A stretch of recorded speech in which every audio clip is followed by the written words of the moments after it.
These are the Addams Family Chronicles. Chapter 37, The Sons and the Moonies. On the subject of religious faith, they are many. Some are based on many gods, some on a single god, and others still on no god at all. Some are based on dogma, while others are based on nothing more than a charismatic person. But all have one thing in common: the need for the proselyte to love and to be loved, to relate to and to belong to something greater than themselves. The hope that life doesn't simply end with a whimper in our last breath, but continues uninterrupted with even more intensity and vigor somewhere in an idyllic paradise. It's no wonder we as sentient beings flock to the promise of immortality and place our trust somewhere outside of ourselves. This is the story of that very struggle faced by young Keith, when a harmless infatuation with a girl places him at risk of indoctrination by a predatory cult, and at odds with his family. Keith finished high school near the top of his class in May of 1975, after a bumpy stretch of drifting goals and academic underachievement during a turbulent and angst-laden adolescence. Still, his senior year was exemplary, having won academic excellence awards in several of his classes. Even in home economics, a female-dominated class, Keith won the Best Student Award. His scholastic success helped to foster a self-confidence that heretofore had been absent. So when he began making plans for college, it was decided that Keith would share an apartment with Lynn and his friend Stan while attending the university in the fall. Keith declared art as his major course of study. While this might have seemed pretentious, given his lack of formal training or experience in the field, it was as logical as any other option, given that the bulk of the core curriculum for underclassmen in any major would include prerequisites common to all degrees. Besides, Keith was artistic at his core, having possessed a lifelong appreciation for music and crafts such as candle making and glass art, favorite hobbies of his all through his childhood. In his first semester, he took courses like photography and figure drawing, affording him the chance to discover and begin developing his own creative process. Along the way, he would meet some very friendly people. Kathy was one of those very friendly people. She approached Keith at the campus cafe while he was drinking coffee and reading his art history assignment. She walked over and stood above him as he read, announcing her presence with a purposeful silence and a coy smile. Keith looked up slowly from his textbook, somewhat unprepared to confront her obvious ploy for his attention. But the moment their eyes met, he found himself bound and gagged by her playful simper. His eyes were like magnets to her steely gaze, and the longer he stared, the more helpless he grew to look away. With a slight wink, the seduction mounted further as she slowly moved to the seat opposite and sat down. When she reached across the table and grabbed both of his hands without uttering a word, Keith was completely spellbound, and his naive soul lay naked on the table before them. She wet her lips and looked deep into his eyes before she spoke. "Do you want to know the true Father?" Kathy asked with such fervor as to cause her bottom lids to swell with tears. She was intensely passionate, as if she was custodian of some arcane truth, a truth that demanded inquiry. As she squeezed Keith's hands tighter, a tear dripped from her left eye and grazed her cheek before splashing wetly on the table between her elbows. "Why, yes, sure I want to know the true Father." Although Keith wasn't familiar with the true Father nomenclature, he figured it was her way of relating to God. But he would have agreed to anything in this moment, due to her interest in him. And when he did, Kathy's sorrow morphed quickly into elation. "Far out! I knew when I saw you, you weren't square. Will you come to our campus cookout on Monday night at the duck pond? I'll be there. You'll meet lots of friendly people who are searching for the same thing we all are: enlightenment. See you at 6. Kathy jumped up and hugged Keith's neck excitedly before exiting the bar in a whirlwind.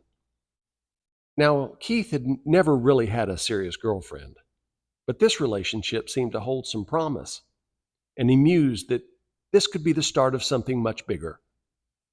He turned back to his art history textbook and continued his assignment on Vincent van Gogh, who, as history recalls, cut off his ear and gave it to a prostitute. Monday at the duck pond, Kathy was there with several others. She introduced Keith around, and everybody seemed so genuine and so happy to meet him. Keith noticed a couple of her friends playing guitar at the water's edge, and they sat down and enjoyed the music. Keith mused that these were his kind of people, and they suggested he bring his guitar to the next meeting to jam with them. Perhaps for the very first time in his life, he felt as though he belonged to something, though he was still figuring out what this was all about. After a while, a nice-looking man in a white robe got up and spoke to the audience about inner peace and harmony, and how he owed his contentment to the true Father. Everyone nodded, and some, like Kathy, chanted agreement loudly with their eyes closed and arms up in an emotional display of deep understanding. She opened one of her eyes and peeked at Keith, smiling briefly when their eyes met, before falling back into her trance. This prompted Keith to do the same, and soon he was just another of the faceless, worshiping the true Father. This certainly wasn't like the Methodist church he had grown up in, but the free and informal nature of the celebration appealed to him as no church ever had before. After all the chanting, the party began to break up. The nice-looking man in the robe invited everyone to the next meeting, then began passing flyers out to members of the audience, asking for volunteers to place them at strategic locations around campus. Kathy excitedly grabbed several and straight away handed half of them to Keith. He looked at her expectantly as he took them, hoping to spend some time with her now that the party was over. But Kathy played coy, kissed him goodbye on the cheek, and skipped away gleefully as Keith watched. He got home to the apartment he shared with Lynn, and given the late hour, he tossed the flyers on the counter and headed to his bedroom. He figured he'd place a few on bulletin boards in the art building the next day. But for now, it was off to dreamland, where he hoped to run into Kathy again. The next day, Keith awoke to the sound of voices in the kitchen. It was Lynn and Stan having breakfast and discussing the pamphlets he had been given at the cookout. After getting dressed, Keith walked, rather timidly, into the kitchen, where he was immediately challenged by Lynn. "Where'd you get these flyers? You aren't hanging around with the Moonies, are you?" Lynn held the stack of flyers up for Keith to see. Stan looked on with interest, but said nothing. "Oh, those? I told this girl I met that I'd hand them out for her, just as a favor. We went to a cookout together last night." Keith's nonchalance belied the truth he was hiding, and his lack of eye contact only served to betray him further. He wanted no part of a confrontation, but when Keith glanced over to view his reaction, Lynn pounced. "The Moonies are a religious cult. Those cookouts are a tool for recruitment so they can suck you in and brainwash you. Can't you see that girl only wants to recruit? You're stupid if you think she's interested in you. They're using you. Mom's going to be real interested to hear about this," Lynn threatened. "Fine. I'm late for class, so just give me the pamphlets." Keith stepped forward to take them, but Lynn didn't waver, taunting him by holding them just out of reach as Keith struggled to grab them. Stan, too, chuckled at the spectacle, which served to both incite Keith's anger and strengthen Lynn's resolve. "No, make me. You want 'em? Come get 'em if you think you're big enough." Up to this point, Keith had shown remarkable restraint, and although he showed no emotion, he was seething inside. Certainly, if it came to blows, he figured he'd get the worst of it. But he'd had enough. So he lunged for the flyers, only to be met in the chest by Lynn's free hand and thrown forcefully to the kitchen floor. From there, he watched Lynn, in an act of all-out war, rend the flyers into pieces that showered down onto the floor all around him. This was the last straw, an incendiary act, and though he no longer had something to fight for, he had nothing left to lose. As if possessed by volcanic rage that vanquished all reason, he sprang to his feet and thrust his fist through the air with all his might. Retribution was his aim, and Lynn's sardonic face was his target.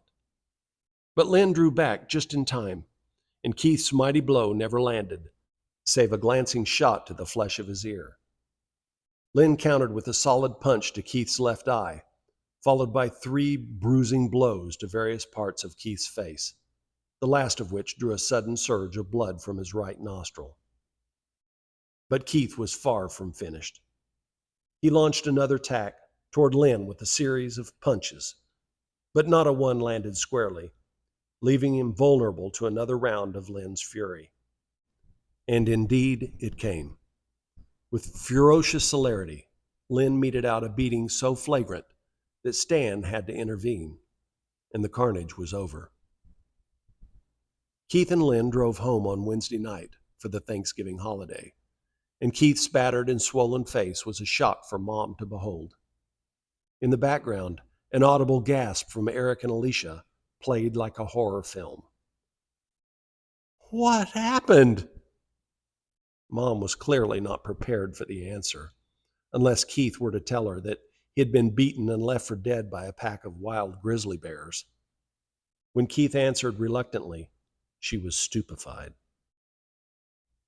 "Lynn and I got into a fight." Mom processed the gravity of Keith's admission stoically, but to grasp that such wounds were inflicted by his own brother in a fist fight was almost untenable. Her expression changed slowly to something between denial and grief, but when she looked toward Lynn, he saw her shame and anger. Lynn sought to mitigate the damage. "Keith started it. Look what he did to me, Mom. Look at my ear. Look at my arm." Lynn pointed earnestly to a scratch on his arm and a small abrasion on the helix of his ear. "See?" He pulled his shirt sleeve up to offer Mom a closer look at a small scratch, then quickly pulled his sleeve back down before she had a chance to examine it more closely. Lynn switched gears. "He's also been hanging out with Moonies. He brought home a bunch of recruitment flyers to hand out around campus. There's something wrong with him. He's in a cult. You need to do something about it, Mom." Mom stared at Lynn and shook her head incredulously as he pleaded his case, then looked at Keith, who was reticent in his embarrassment. Keith was ready just to let it go, as he'd done so many times before. He looked at Mom with a loud, apologetic smile, and Mom knew there was nothing more to say. But the spectacle of her wounded son would linger as a painful memory. Thankfully, Keith and Lynn never fought again after that tumultuous year they spent as roommates at the university. And Keith's art became a lifelong hobby. Only time will tell how history will come to judge his talent. But he continued to attend the meetings of the Moonies throughout the remainder of his time at the university, though when he left after his first year, he left the Moonies behind too.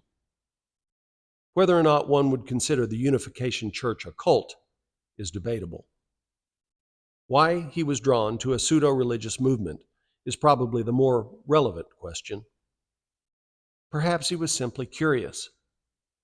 Or it might have been that he was searching for answers to life's great mysteries. What is the meaning of life? Why do disparities and inequalities exist? What is my purpose? Then again, it might have just been Kathy.